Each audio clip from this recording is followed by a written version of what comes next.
With the deal on Iran's nuclear program reaching a nervous endgame and multiple wars raging in the Middle East, an international deal on Iran's nuclear program has perhaps never been so important. Our guest is Associate Dean at the Simon Wiesenthal Center. He has spent his life fighting Jewish and human rights causes on 5 continents. His editorials read around the world. It's a pleasure to welcome Rabbi Abraham Cooper back to MidPoint. Rabbi, thank you so much for joining us. Hello, Ed, and happy holidays to everyone. You also. A very happy holiday for this weekend as well. There is news today from the EU foreign policy chief that the basis for an agreement for a peaceful Iranian nuclear program and a lifting of sanctions against Iran has been reached. Does this embolden you, make you feel better, or does this frighten you? Well, of course, they say devils will be in the details, but I was just looking at the body language of the Iranian foreign minister just now, and he looked pretty happy to me. From what initially we're looking at is no nuclear facility closed in Iran, and that all sanctions will come up, will be finished as soon as they, quote-unquote, fulfill their end of the bargain. So, you know, I have a call that the White House is going to be giving to Jewish leaders later today with the details. But I think right now it looks like the Iranians are pretty happy because they just want to get rid of those sanctions. And as many critics, including the Israeli Prime Minister, pointed out, this looks like it's going to be a clear path in X number of years for Iran to be able to make nuclear weapons and have the capacity to deliver them. So it's not just Israel tonight, but of course the entire Middle East neighborhood, all the Arab neighbors. If this happens, it'll spark off a nuclearization of the whole region, and just what we don't need to a region that's already, you know, on fire and raging. Rabbi, there would seem to be a thinking in many people's eyes that what has happened here in Iran, the negotiations, and certainly a lot of what has happened, that many governments around the world these days simply do not have Israel's best interests at heart. And in many ways, I've even heard some people say that they don't seem to care if the nation of Israel lives or dies. Do you get that feeling? Well, Ed, I'm not going to be that apocalyptic. I think that many of the Islamist terrorists have that kind of a worldview that the end is coming. Judaism teaches us, you know, to live the good life and deal with good people and do kindly to others. The big difference between the 1930s and 2015 is there is a state of Israel. There is a Jewish homeland, now home to the largest Jewish community in the world, over 6 million Jews, and that Israel can defend herself.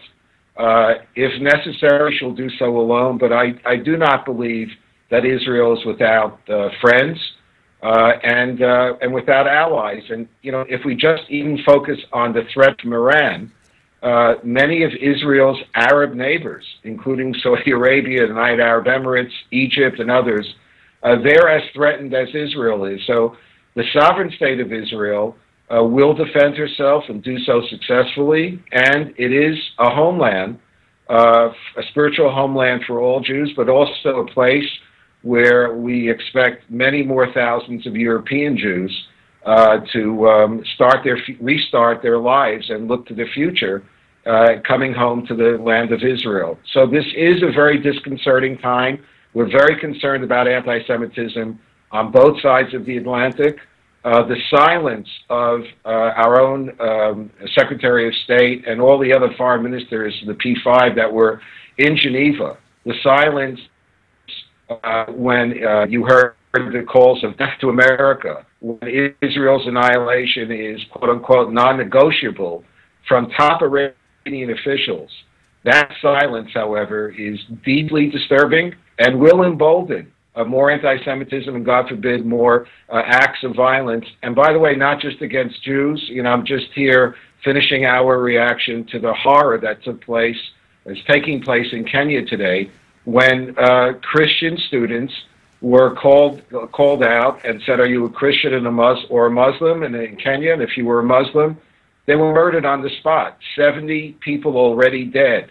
What we're looking here is not just the targeting of the Jewish people, but I think the targeting of, if you will, the Judeo-Christian ethic. Indeed. The idea of religious liberty. So It's a time for Jews over Passover and Christians in their holy days to really focus on what's important to us and to start building out more empowered alliances. And we'll have to call that the last word because we are out of time, unfortunately. Rabbi, a very happy holiday to you and your family. Thank you so much for joining us. You totaled your brand new car. Nobody's hurt, but there will still be pain.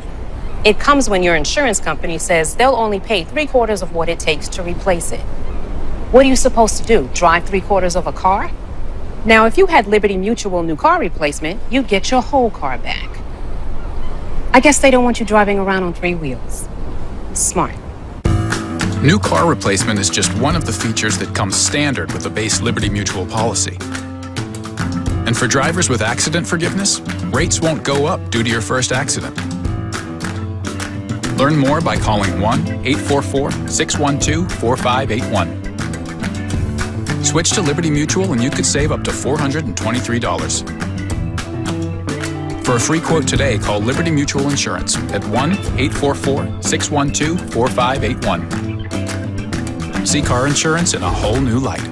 Liberty Mutual Insurance. Do you own mutual funds? You may be paying fees and costs of up to 5% and not even know it. Fisher Investments isn't a mutual fund, and we don't have hidden fees. Do you own an annuity? Your broker may have made a commission of 8% or more when he sold it to you. Are you sure he had your best interests in mind?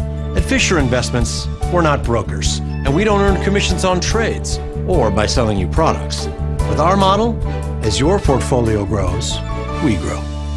To learn more about the Fisher Investments difference, call the number on your screen now. We'll send you our free DVD, Investing Secrets for 2015, and our special report, The 8 Biggest Mistakes Investors Make. Plus, call us today and get a free 1-year subscription to Fisher Investments Stock Market Outlook with insights from our company founder and respected market forecaster, Ken Fisher. Be prepared in 2015. Call now 1-800-780-3800, 1-800-780-3800. I'm really into this car, but how do I know if I'm getting a good deal? TrueCar knows exactly how much people have been paying for the car I want. I tell TrueCar my zip and what car I'm into, and it shows me the TrueCar curve. This shows the range of prices people in my area actually paid for the same car. Looks like these folks paid a little more than everyone else. And this guy got the deal of a lifetime. This is how car buying was always meant to be. This is TrueCar.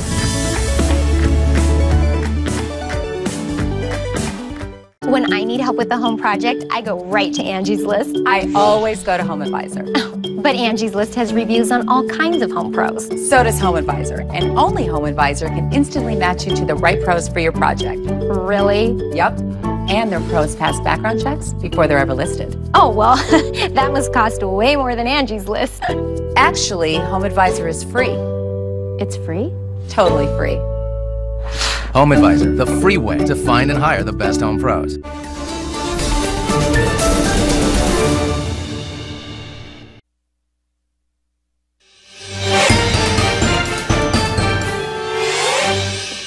The discourse over religious freedom and possible discrimination is reaching epic levels in America, a conversation that this nation has been in some ways seeking to avoid, in other ways pushing it to the forefront whether they like it or not. Now, in the wake of Indiana and Arkansas, the fallout is landing squarely on the shoulders of one political party, with an opinion from many that no matter what they do in other areas, they are consigning themselves to second-class status with their backing of such laws.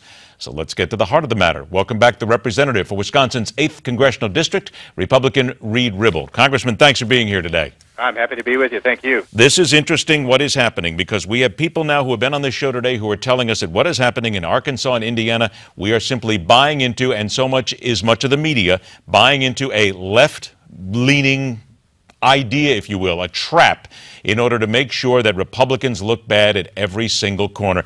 It can't be that simple, can it, Congressman? Well, it's not that simple, but I mean, it is effective. And certainly the folks on the left have found this wedge, and they're trying to make a much larger political issue out of it than what it is in reality. But that's how politics works, and that's how the game of politics is played. And Republicans need to get better at it, quite frankly. Well, that's just it. Isn't it fair to say that the Republicans created this wedge that the Democrats are now working on? Well, of course they did, and that in part is part of the issue. And listen, I know Governor Mike Pence personally. I served with him in Congress. there's not a bigoted bone in this man's body, but clearly that there were some missteps along the way. But listen, there were also missteps by corporate America, who's trying to have it both ways. The idea that Walmart can say they don't want to sell in Arkansas, or Apple saying they don't want to sell in Indiana, but they're happy to sell in countries around the globe who actually imprison and kill members of the gay community is really as hypocritical as well. I guess let's get down to the point here that everybody is talking about. This is because we have again had the conversations here as well. People saying, wait a minute, in the law it does not say you cannot and you will not serve members of the LGBT community. However, others on the left are saying, wait a minute, but just the way it's written says that you can make that decision without any real idea, without any real thought, even if you're not a real religionist. You can still make that. All. See, but that's what they're saying. That's what the left is saying, but it's not true, because there must be a religious nexus, and there's no religious nexus that you can take into court and say, according to my religious beliefs, I shouldn't serve somebody. It's ridiculous on its face, and you certainly could not win in a case trying to take that position. And no legitimate business person would turn away the income from it. But it would seem that there are, because there actually was a pizzeria there that has now been forced to go out of business. They've closed after getting a lot of hate email, if you will, and hate tweets and hate Facebook, where they said that, well, if someone came in and asked us to cater, and this is a pizza shop, said if someone came in and asked us to cater the wedding, we wouldn't do it because of our religious beliefs. Well, that has people immediately saying, all you are is a bunch of bigots, and then they have to go ahead and defend themselves. Well, they do have to go and defend themselves, and individual private sector for-profit businesses will have to defend themselves, but it's not an issue of law. So, for example, if a gay man or woman went into that pizza place and ordered pizza and sat at a table and had the pizza, they would get served. What the pizza owner is saying, I'm happy to serve gay people in my place of business, but I would rather not take care of their gay wedding or use my expertise for that. And that was a business decision. I'll guarantee you there'd be 20 pizza stores in that town that would do that would serve that wedding. Sure, well, already I guess it's been proven, because this pizza parlor says basically they've closed now after everything that's happened here, because why would you want to do business there at a place that is, in many ways, to many people, bigoted? That's correct, and the marketplace has a wonderful mechanism to correct prejudice inside the market. It's called the wallet, isn't it? It sure is, and let's face it, every business owner, in reality, when you get down to the core, is in business to make money. That's the whole purpose that you go into business. Congressman. And so ultimately there'll be lots of businesses that would take advantage, that might put rainbow flags on their doors and welcome the gay community in, and they will profit from that. Congressman, I've only got about a minute left. Haven't we gotten to a point right now where the GOP has got to stop fighting amongst themselves? This has exposed divisions in the ranks in the GOP right now. It has Jeb Bush even backing up. It has them on their heels right now. And there are many people who say that without the LGBT vote, Republicans cannot win the presidency in 2016. Yeah, and I don't know that I necessarily agree with that. However, we ought to win and earn by being realistic. We ought to win and earn their vote. We ought to have communication. We ought to be talking with them so we can understand what their issues are. And I think we could do that if we would take a different posture. Can you be able to take in those issues and work with them even when some people fall against them simply on religious beliefs? If we would be willing to do one thing, if we'd be willing first to seek to understand before asking to be understood, we could open up the lines of communication and actually work with almost any group in America. Congressman, you were talking about communication, and certainly I can only hope that that happens, because many times we don't see that happening, and that is really where a lot of this starts. I agree. Congressman, always a pleasure to have you on the show. Thank you so much for your time. You're welcome. Thank you. All right, take care. Next up, body image versus scientific and medical reality.